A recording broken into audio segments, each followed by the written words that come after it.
खिशातील फाटलेलं पाकीट चुकून सुद्धा फेकायचं नाही. हे उपाय करा आणि व्हा मालामाल. फाटलेली पर्स फेकायची नसल्यास काय करावे? आपली पर्स अनेकांना प्रिय असते. ती फाटल्यानंतरही वापरायची असल्यास काही उपाय वास्तुशास्त्रात सांगण्यात आले आहेत.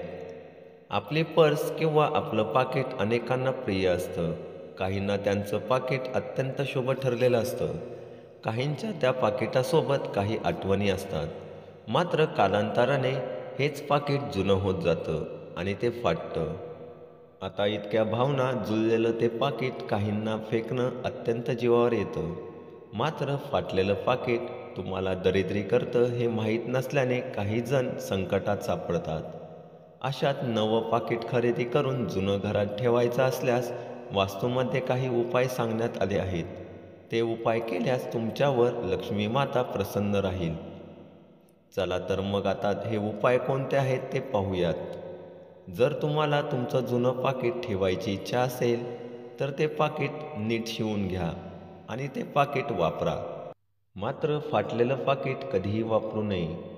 जर तुम्हाला तुमच्या जुन्या पाकिटाची खूप गोडी असेल आणि तुम्हाला ते फेकून द्यायचं नसेल तर जुन्या पर्सच्या सर्व वस्तू नवीन पर्समध्ये ठेवा. मग तुमच्या जुन्या पर्समध्ये लाल कपड्यात गुंडाळलेले 1 रुपयाचे नाणे ठेवा.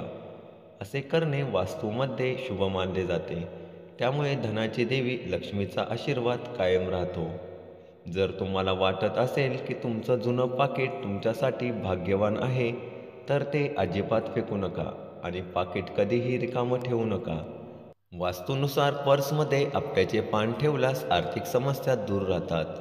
जुन्या पर्समध्ये लाल कापड्यात तांदळाचे दाणे ठेवा. काही दिवस ते तसेच ठेवा. नंतर ते तांदळाचे दाणे तुमच्या नवीन पर्समध्ये ठेवा. घरामध्ये वास्तूनुसार असे केल्याने जुन्या पर्समधील सकारात्मक ऊर्जा नवीन पर्समध्ये प्रवेश करते आणि पैसा मिळवण्याची शक्यता निर्माण होते.